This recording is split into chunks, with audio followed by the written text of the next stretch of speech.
Hey, everybody.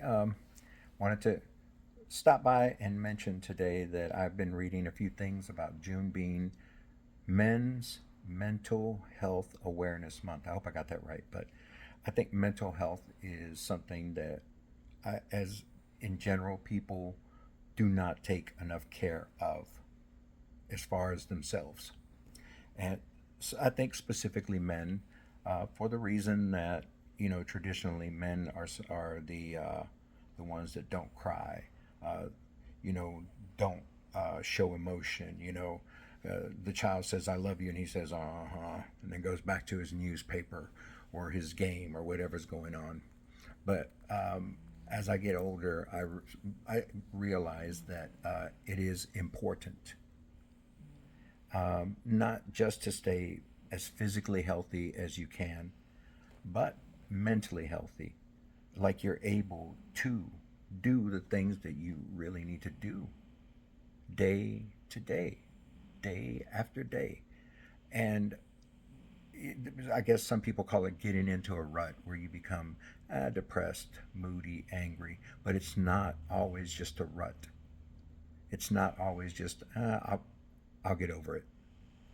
Sometimes you do need some help, even if it's just talking to a friend, reading a book. Lots of people like podcasts these days, um, or realizing that, hey, maybe there's something more there that I need. And you reach out to a therapist or you reach out to, uh, your own doctor, your primary care, and say, hey, there's a few things going on that I think I may need help with. What do you think? You don't have to be brave for no reason. You don't have to um, put on the persona of, hey, it's just a rut. And let your kids know that um, it's okay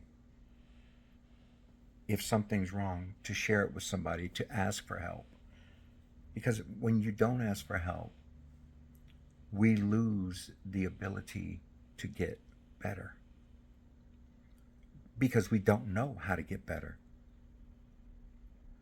I can ask a 1 year old if they could talk, how much is 2 plus 2?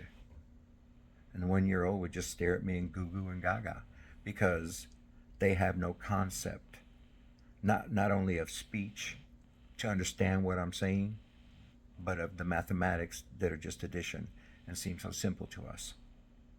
So, as an individual, think about that. You may not understand the mental health cues you're getting from yourself. Uh, Racing heart, always angry, cold sweats, all these other things. So you ask for help. You get the understanding. You learn what you need to learn. In therapy, I've learned it as having a toolbox and filling up that toolbox with the things that you need to repair the things that need to be repaired. And you don't fill this toolbox all at once.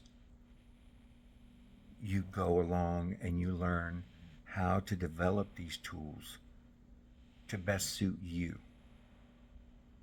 What is comforting and relaxing to me might not mean the same thing to you. So you need to learn how you deal with it, how you learn to push yourself forward, how you learn to get up each day and face it and say, it's not going to be a bad day.